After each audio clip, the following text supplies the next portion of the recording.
Boa noite, meus queridos companheiros. Estou vendo aqui já a Kelly, a Lídia, Selma, o Silvano, Marcileia, Guilherme, Reinaldo, Cecília, a Leda. Que beleza. Sejam todos bem-vindos, Adriana, Michele, boa noite, seja bem-vinda. A Rita e provavelmente a netinha da Rita também, né? Que está conosco, nos acompanhando.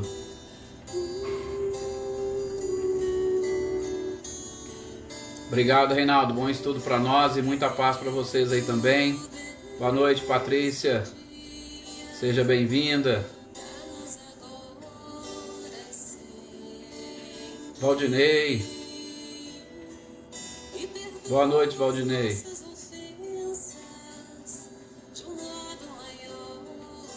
Hoje eu não esqueci, viu, Rita, da sua netinha, tá?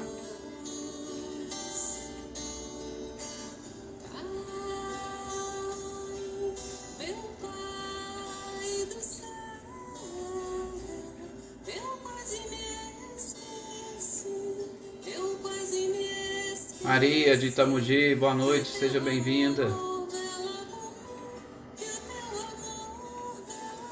Anitta, também lá de Itamugi, boa noite.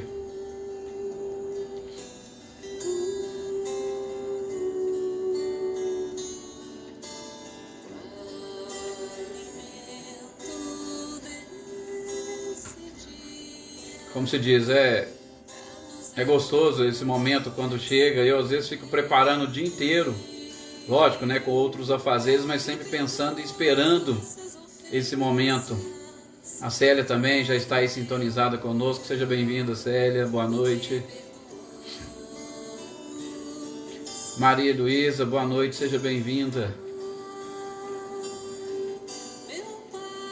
A gente fica aguardando esse momento ansiosamente por estar aqui com vocês, dividindo essas nossas vibrações, as nossas energias, estudando juntos. É muito bom. Vamos então fazer as nossas preces e iniciarmos esta leitura e estudo de hoje. Deixa eu diminuir o som.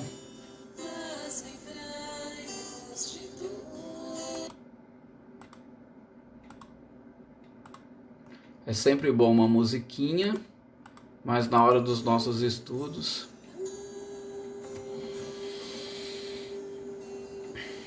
bom, meus queridos, convido a todos nesse instante a elevar o pensamento, principalmente olhando para trás, para o dia de hoje, desde o amanhecer, e agradecendo a espiritualidade, essa espiritualidade amiga, por ter nos proporcionado ajuda e auxílio para vencermos todos os obstáculos e estarmos aqui reunidos nesses instantes.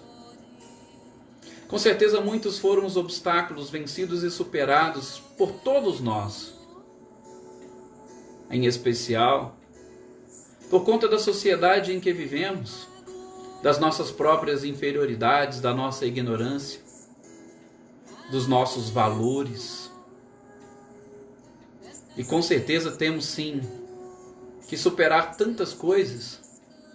Se não fosse esse auxílio da própria espiritualidade, com certeza teríamos dificuldades de estarmos aqui nesse instante, compartilhando informações, compartilhando vibrações e, sobretudo, ampliando os laços de amizade que nos une. São pessoas de diversas cidades diferentes que estão aqui participando conosco. Um simples boa noite já representa uma energia e vibração que todos nós captamos. Daí, essa nossa gratidão pelo trabalho despendido por estes espíritos, para aqui estarmos todos juntos, em nome do próprio Cristo Jesus.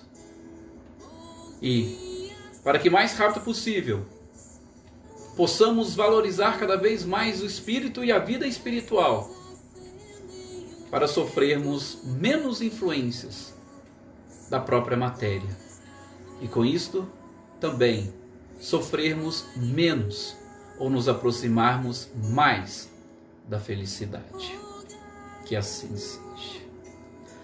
É realmente estes os nossos desejos sinceros, sobretudo nesses momentos pelos quais nós estamos passando, essas dificuldades. E como vocês poderão ver nos nossos estudos de hoje, sobretudo quando nós estivermos falando ali do sistema poliespírita ou multiespírita, Kardec vai fazer uma comparação, e uma comparação interessante, com uma casa. Quando nós olhamos uma casa, de um lado ela é branca, de outro ela é vermelha. Se nós olharmos de um lado, nós vamos falar que a casa é branca. Se nós olharmos de outro, ou as pessoas que olharem do outro lado, vão falar que a casa é vermelha. E nós, com certeza, estaremos certos e ao mesmo tempo errados. A forma como nós estamos hoje enxergando o mundo e o momento pelo qual nós estamos passando, com certeza vai precisar de um pouco mais de perspicácia da nossa parte. Por isso eu não vou cansar de repetir aqui para vocês essa sabedoria e o bom senso que foi Allan Kardec quando ele teve esta oportunidade de codificação da doutrina espírita. Como a espiritualidade disse a ele: olha, se você tivesse falhado, nós já teríamos outro para o seu lugar. Mas ele não falhou. E a gente vai perceber, como a gente tem percebido durante os nossos estudos, o quanto ele foi espetacular. E nós precisamos aprender com ele. Nós já vamos introduzindo o nosso tema de hoje, que é os sistemas, capítulo 4 do livro dos Médiuns. Kardec foi elaborando justamente estes sistemas para nos auxiliar. Sobretudo porque foram observações que ele fez e, avaliando as objeções que estavam surgindo naquela oportunidade, ele foi justamente como bom senso e com muito bom senso e sapiência, separando, dividindo e tentando explicar e se convencer desses sistemas que tentavam explicar aquilo que estava acontecendo naquela oportunidade, que é justamente os fenômenos, as manifestações físicas existentes naquela época e nos salões principais de Paris. Hoje, nós estamos passando por um momento delicado. Nós sabemos que a nossa sociedade, sobretudo a sociedade brasileira, ela encontra-se dividida. Mas por quê? Porque infelizmente uns olham de um lado da casa, estão vendo a cor que ela está pintada, enquanto outros estão olhando do outro lado e vendo a outra cor.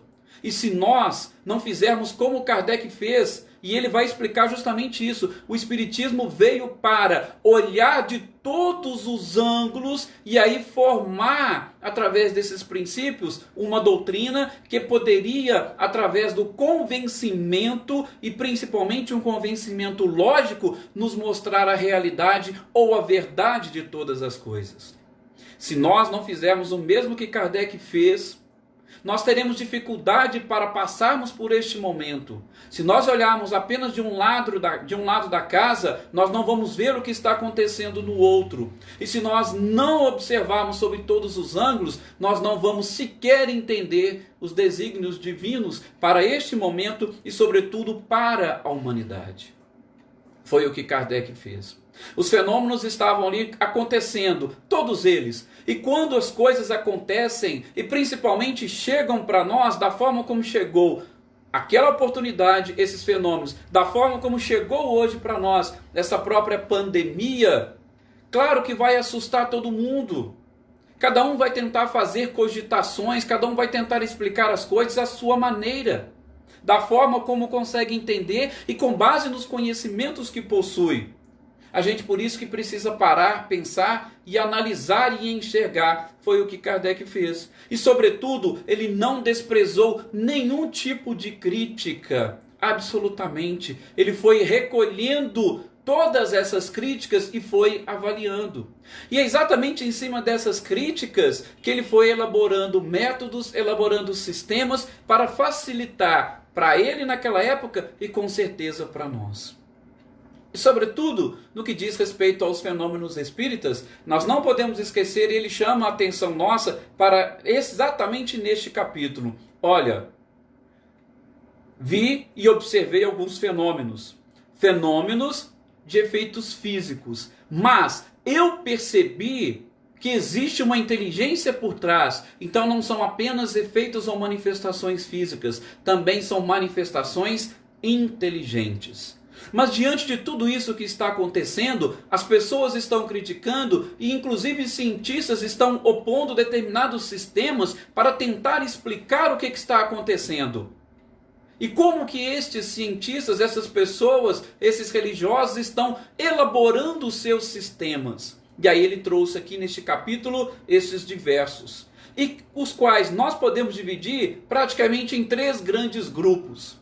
Nós vamos primeiro falar do sistema onde a negação prevalece. Que tipo de negação? A negação da existência de alguma coisa além da matéria, ou a negação da imortalidade da alma. Então 4 foram os grandes sistemas que trabalharam justamente em cima disso. Não existe espíritos desencarnados, não existe alma. E esses sistemas que ele chamou de negação, que nós vamos subdividi-los em 4, ele falou, o primeiro deles é o charlatanismo. São aqueles que tentam explicar estes fenômenos através da fraude.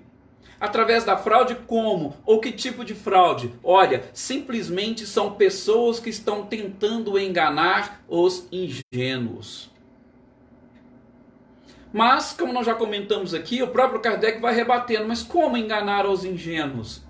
Como que um charlatão, ou aquele que vai justamente buscar a fraude, não quer nenhum tipo de benefício para si próprio? E como nós poderíamos hoje enganar, inclusive pessoas da alta sociedade, com uma capacidade intelectual fantástica, com um equilíbrio perfeito? Então, esses fenômenos com certeza, ou melhor, esse sistema, ele não é capaz de explicar tudo. Podemos ter sim determinados médios que utilizam essas faculdades para tirar vantagem sobre determinadas pessoas. Mas eu não posso adotar um sistema incapaz de explicar todos os fenômenos e todos os casos. Mais uma vez, voltando à nossa pequena reflexão inicial. Eu não posso elaborar uma teoria com base num determinado aspecto e esquecer de abarcar todos os outros. Depois, ele vai rebater um outro. Alguns diziam que aquilo era fruto da loucura. Gente, mas como que a loucura poderia explicar aquilo que estava acontecendo? E a loucura dos médiuns é a loucura também dos assistentes. Todo mundo então estava louco, uma loucura coletiva.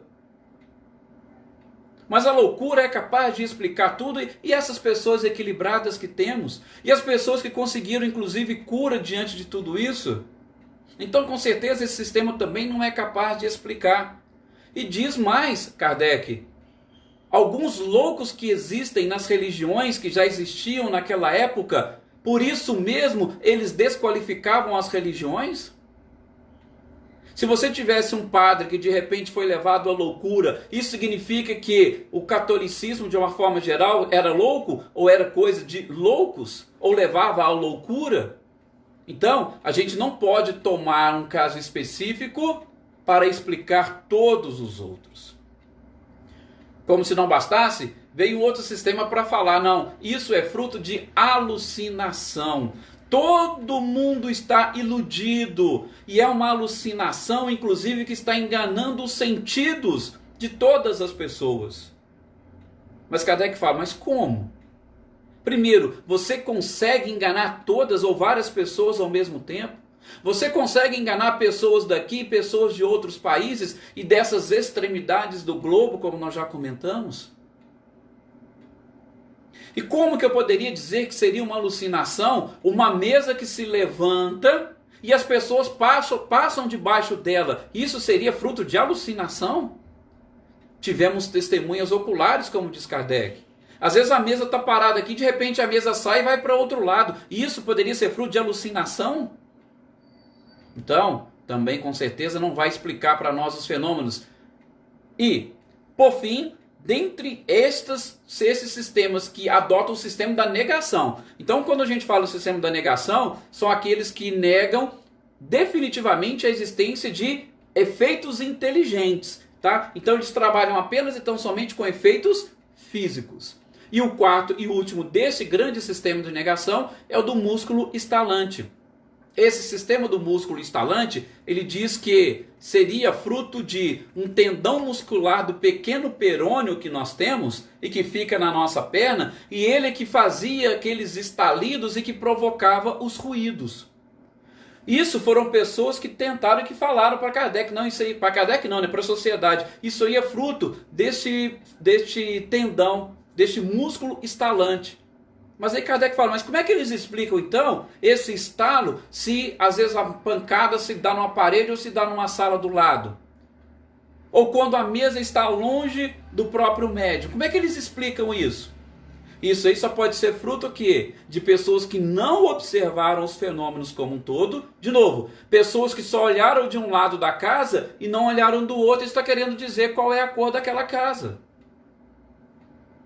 Ou seja, nós não temos como explicar todos os fenômenos apenas e tão somente com esses sistemas. Então, o da negação absoluta ficou claro, ficou tranquilo, e Kardec já foi, como se diz, se desfazendo deles. Aí veio um outro grupo de sistemas para tentar explicar. Esse outro grupo de sistemas, Kardec não chegou nem a denominá-lo. Nós é que estamos separando, mas que, primeiro, vamos tentar isolá-los, porque depois vai ter aqueles que já acreditam na existência da imortalidade da própria alma. Mas aqui ele vai falar de alguns onde a influência principal é do médium, tá? Então seria um sistema de influência do médium.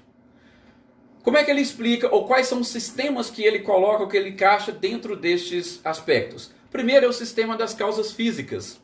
Alguns justamente justificavam todos aqueles fenômenos com base no magnetismo, com base na eletricidade ou qualquer outro tipo de manipulação de fluidos. Tá? Ou seja, os próprios médiums, pelo seu magnetismo, por alguma força elétrica, eles é que promoviam todos esses fenômenos, todas essas manifestações. Mas aí o Kardec vem, mas e como vocês vão me explicar essas respostas que são dadas a determinadas questões? Vocês podem até tentar explicar os efeitos físicos. Se ficasse apenas nos efeitos físicos, tudo bem, mas existem efeitos inteligentes por trás disso. Então como que um médium poderia fazer tudo isso? Aí já veio alguém na contrapartida e fala, não, então isso é fruto de um sistema reflexo. E aí o sistema reflexo ele já afasta, como diz Kardec, totalmente essas ideias materialistas. Tá? Os sistemas reflexos, segundo os próprios pessoas que montaram, que inventaram esse sistema, eles diziam que era o próprio médium quem se comunicava. Era ele quem trazia as informações, era ele quem trazia as mensagens, era ele quem respondia as perguntas. Kardec, sim, tudo bem. Vocês podem até achar que o médium tem esta capacidade. Mas me respondam uma coisa. Como é que eu vou explicar um médium que psicografa, que escreve, sendo que ele não sabe escrever? É algum reflexo dele, mas onde que ele aprendeu isso? Ele tirou lá de dentro dele? Mas como? E quando a mensagem vinha e trazia uma ideia, inclusive contrária à ideia do próprio médium? Porque Kardec, repito para vocês, ele pesquisava tudo. Ele queria saber todos os detalhes. Ah, o médium, você é o quê? O que você fez? O que você estudou? O que você sabe? Então como é que poderia explicar, os médios explicar isso? E às vezes escreviam em línguas diferentes daquelas que eles mal conheciam. Então não poderia ser fruto de um reflexo da própria mente do médium. Mas se não pode ser um reflexo da própria mente do médium, aí vem outros que falam, não, mas não é só a mente do médium, é aquele que eles chamam de sistema de alma coletiva. O médium vai captar todas as informações da sociedade e vai trazer. A Kardec, bom, pode ser até interessante. o médium pegar e captar. Mas como é que ele conseguiria fazer isso? Como é que ele captaria esta ideia? E principalmente se ele mesmo não tivesse sequer uma noção daquilo que ele estava falando. Essa ideia veio de onde? Porque tivemos muitas informações que os espíritos trouxeram do mundo espiritual. Então ninguém no mundo corporal fazia ideia. E como que ele poderia ler a alma coletiva? Principalmente a alma coletiva de todos os encarnados. Essa informação veio do plano dos desencarnados, do plano invisível. Então também não era um sistema capaz de explicar todos os fenômenos, todas as manifestações, todas as comunicações. E ainda dentro de um desdobramento desses onde a influência maior, ou talvez a única influência era do médium, vieram aqueles que falaram de um sistema sonambúlico. O que seria esse sistema sonambúlico? Seria aquelas comunicações proporcionadas pelo sonambulismo, vamos ser assim um pouco mais vulgares. E este sonambulismo nada mais seria do que um processo de superexcitação das faculdades mentais do médium.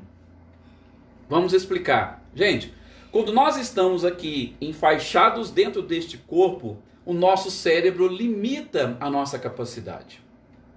Quando a gente passa para esse plano espiritual, ou quando nós estamos em desdobramento, principalmente pelo sono, nós temos essa capacidade de expandir a nossa própria consciência. Daí, por exemplo, a gente vê em algumas comunicações de seres desencarnados, alguém fala assim, mas o meu filho não teria essa ideia, ele não escreveria dessa forma. Mas quando a gente está livre do corpo e o cérebro não nos limita a capacidade, a nossa mente ela vai ampliando e ela é capaz de ver e de enxergar muito além daquilo que nós já estamos acostumados.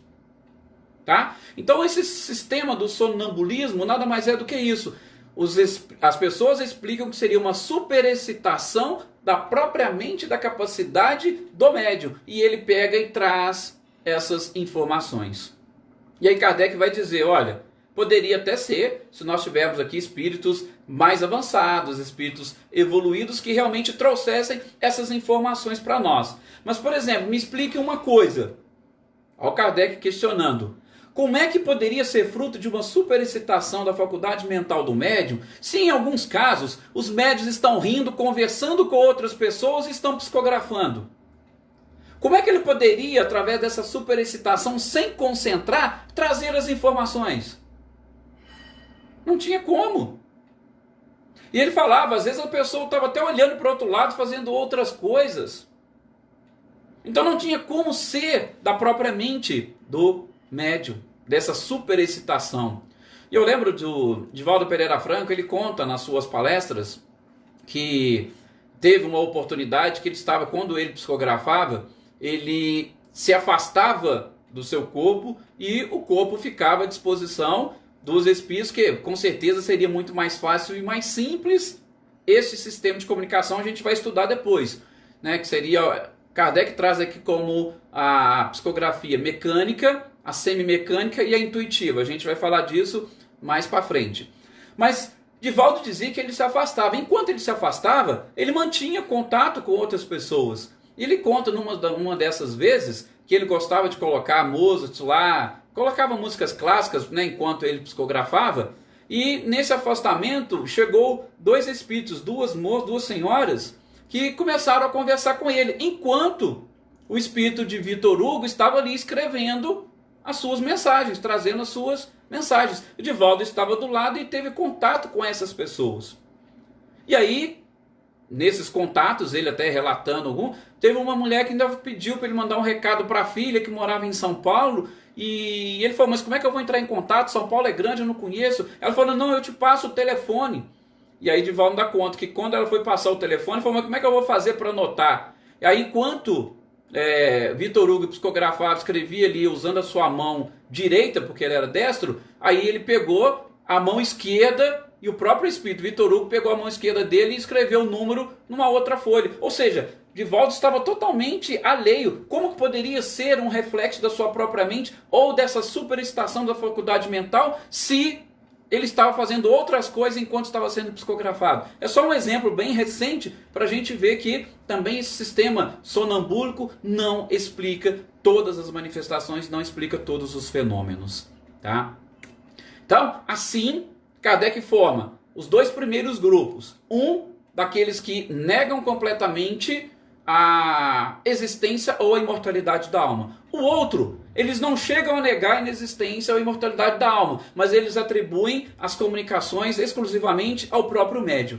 Aí agora tem a outra parte dos fenômenos ou dos sistemas que já entendem, assimilam a existência da alma, a imortalidade da alma, mas que também trazem as suas dúvidas e, sobretudo, as suas objeções e tentam explicar os fenômenos à sua maneira. O primeiro sistema desses que já acreditam na existência da alma é o sistema dos pessimistas, diabólico ou demoníaco. É aquele sistema onde eles falam que apenas e tão somente o demônio ou o diabo se comunica. Mais ninguém. Só eles. Só ele.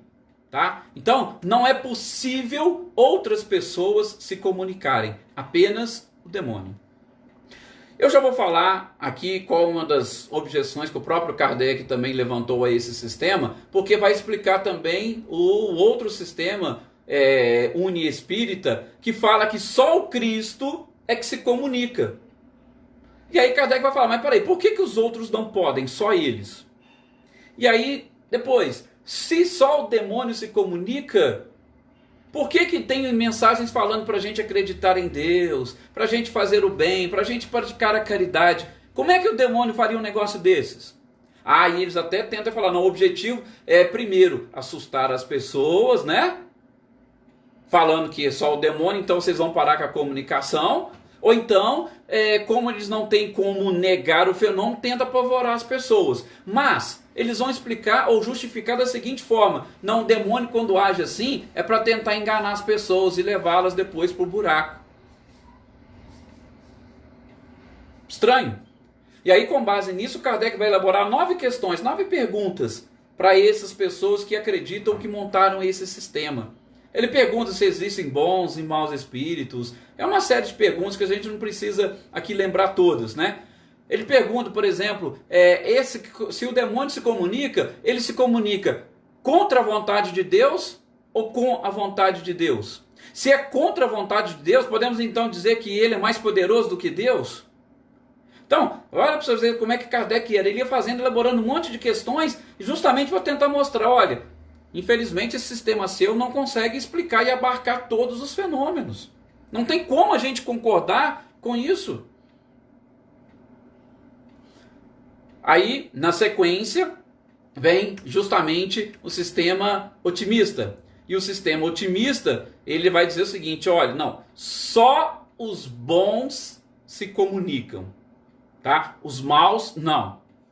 Mas só os bons se comunicam? Mas e como é que a gente explica esse monte de mensagens totalmente ruins, mensagens ou esses fenômenos que querem mais realmente atrapalhar as pessoas? Não tem porquê só os bons se comunicar.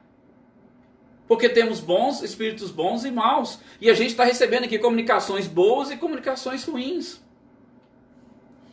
Aí ele já vem trazendo o uni-espírita ou mono-espírita, que é aquele que eu falei para vocês, que apenas o Cristo se comunicava. Vejam, esses sistemas são praticamente quase idênticos. É somente um tentando explicar a sua maneira, tá? Mas os desdobramentos são quase os mesmos. E aí ele vai falar, por que só o Cristo se comunicaria? E como vocês me explicam essas mensagens negativas que recebemos, ou que os médios recebem, se é tudo Cristo? Aí, como eles disseram que o demônio poderia trazer uma mensagem boa para enganar, eles falam que o Cristo traz uma mensagem negativa e má para testar as pessoas, para fazê-las sofrer. Mas Cristo faria um negócio desse? Vou trazer uma mensagem que eu quero justamente levar essas pessoas à prova ou fazer elas sofrerem um pouquinho para elas valorizarem. Vocês acham que seria típico isso de um espírito bom?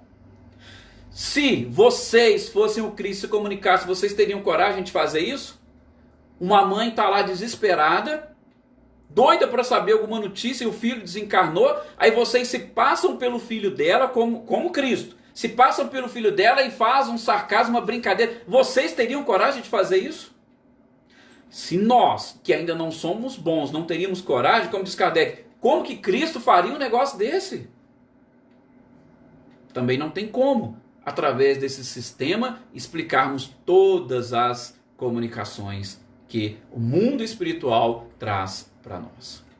Aí, enfim, vem justamente o sistema multiespírita ou poliespírita.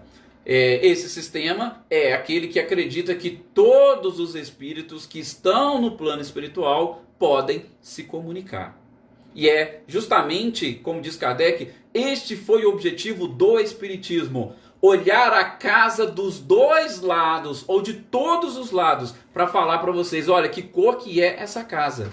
Se não olhar de dentro, se não olhar de fora, se não olhar de um lado, do outro, de cima, de baixo, como que eu vou saber e trazer informações precisas das cores que tem essa casa? Volto a fazer referência ao nosso momento. Se nós não olharmos, meus queridos, por todos os ângulos, como é que a gente vai falar ou tentar emitir uma opinião sobre o momento que nós estamos atravessando? Por isso, infelizmente, que nós estamos ampliando, posso assim dizer, essa própria crise. Por que nós estamos ampliando essa crise? Porque a gente quer brigar com quem está do lado, que está vendo a casa de uma outra cor. E essa não é a função, assim como não era a função do Espiritismo. Não era levar nenhum tipo de dissensão, destruir. Não. É simplesmente mostrar que alguma coisa diferente estava acontecendo.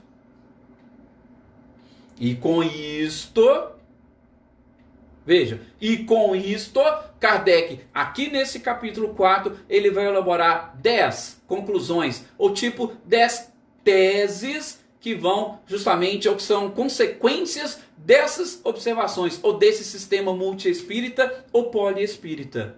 São 10 conclusões e consequências muito simples, para vocês terem uma ideia, que os fenômenos inteligentes são provocados por inteligências extracorpóreas. Que os espíritos constituem o mundo invisível e estão por toda parte, à nossa volta. Que os espíritos agem sobre o mundo físico e sobre o mundo moral. Eles nos influenciam moralmente também. Também que os espíritos que estão por toda parte nada mais são do que aqueles seres que estiveram encarnados e passaram para o outro lado da vida. E lá nós vamos encontrar bons e vamos encontrar maus, de todos os níveis da escala evolutiva, que a gente vai estudar a escala espírita a partir da questão número 100 do Livro dos Espíritos. Que a lei do progresso, que é uma constante no universo, é que vai explicar para nós esses níveis de evolução entre os espíritos. Uns caminham mais rápido e outros mais devagar. Da mesma forma que a felicidade está relacionada com o bem ou o mal que cada um fez quando aqui estava e que levou para o lado de lá. Consequência também que chegou Kardec de que todos os espíritos podem se comunicar. Não apenas os bons e não apenas os ruins. Todos os espíritos podem se comunicar. E enfim, fecha essas consequências, como a superioridade e a inferioridade de cada um dos espíritos pode tranquilamente ser conhecida através da linguagem desses espíritas nas comunicações. Só que sobre essas linguagens a gente vai ver mais adiante, quando nós estivermos estudando as influências na comunicação, influência do meio, influência do médio, do próprio espírito. Por quê? Porque às vezes tem mensagens que nós não seremos capazes de identificar a natureza do espírito. Se nós não tivermos também uma perspicácia, se nós não tivermos também um coração, podemos assim dizer, um pouco mais puro para conseguirmos entender a essência daquela própria mensagem. Enfim, Kardec vai fechar este capítulo sobre os sistemas falando da alma material. Ele diz o seguinte, que essa alma material não seria bem um sistema que veio tentando explicar alguma coisa, mas nada mais seria do que uma interpretação com relação a algumas palavras ou algumas colocações. Ou seja, essas pessoas que elaboraram esse sistema da alma espírita, da alma material, eles dizem que o perispírito se confunde com a alma. Por isso que ele fala, não chega a ser um sistema, é apenas uma interpretação. Só que Kardec falou, olha gente, essa é uma das revelações que os espíritos nos trouxeram. A alma é uma coisa, ela é essência. O perispírito é outra, é o envoltório da própria alma, porque a alma não pode agir diretamente sobre a matéria. Isso é uma revelação. E exatamente por se tratar de uma revelação, Kardec também questionou. E o espírito Lamennais trouxe uma mensagem que Kardec coloca aqui nesse capítulo para explicar um pouquinho essa diferença entre o perispírito e a alma.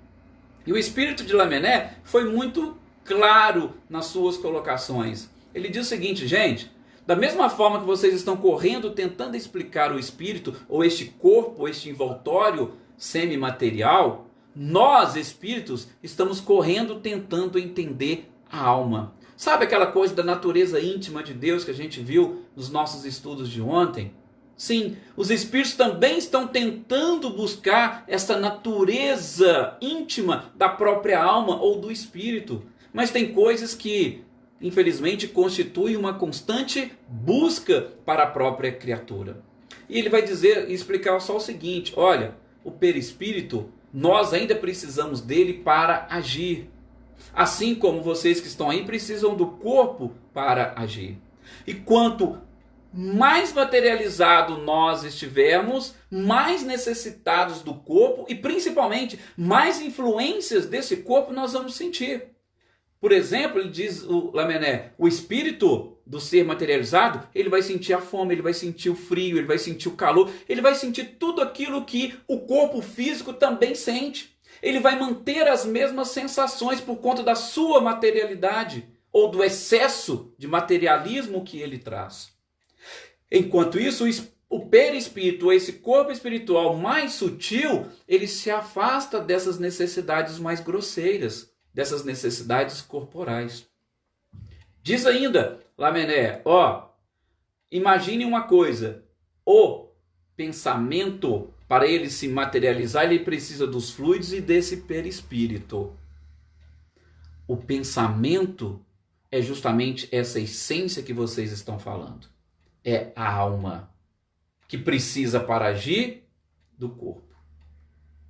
Então, o espírito desencarnado, ele precisa, ou a alma é o pensamento, e ele precisa para materializar esse pensamento de um corpo. E o corpo é justamente esse perispírito. E ele conclui, Lamennais, falando para Kardec, se eu fosse vocês, não tentava entrar por um labirinto onde vocês não vão conseguir facilmente encontrar a saída. E eu achei interessante por quê? Porque aí vem Kardec e vai trazer as suas conclusões nesse capítulo 4, no seguinte sentido. Ele falou, gente, deixemos de utilizar o espiritismo para responder ou satisfazer as nossas curiosidades. E utilizemos o espiritismo para a sua finalidade, o seu objetivo principal a que ele veio, qual seja o aperfeiçoamento da criatura. Se nós estivermos querendo utilizar a doutrina espírita ou os espíritos para a satisfação da nossa própria curiosidade, nós vamos cair nesses erros que todo mundo cai, que as pessoas na época de Kardec caíram. E nós teremos muito mais facilmente vítimas de uma mistificação ou de uma fascinação, que é uma das modalidades de obsessão bem complicadas e delicadas, sobretudo de sair.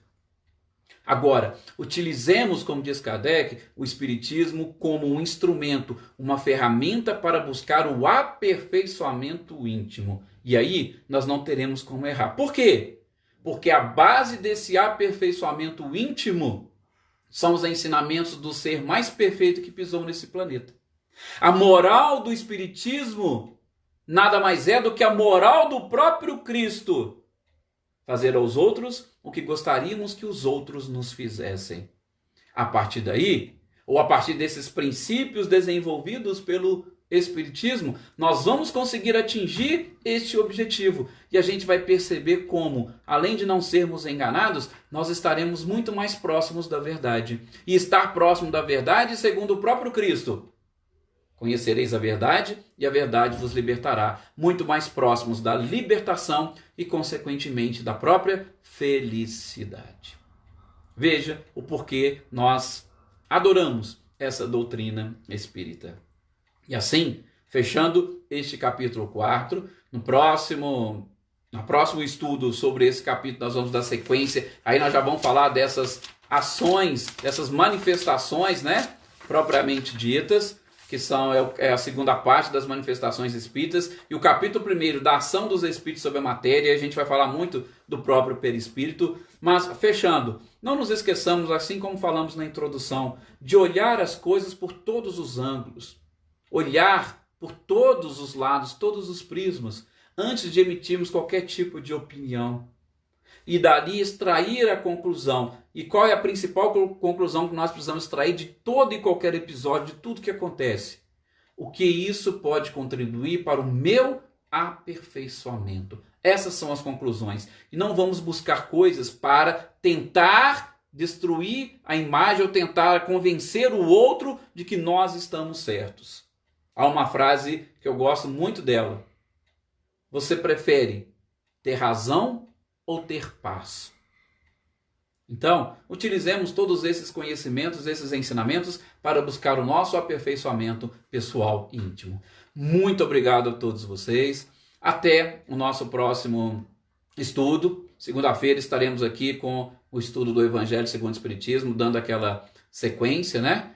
Lá na introdução que nós ainda estamos.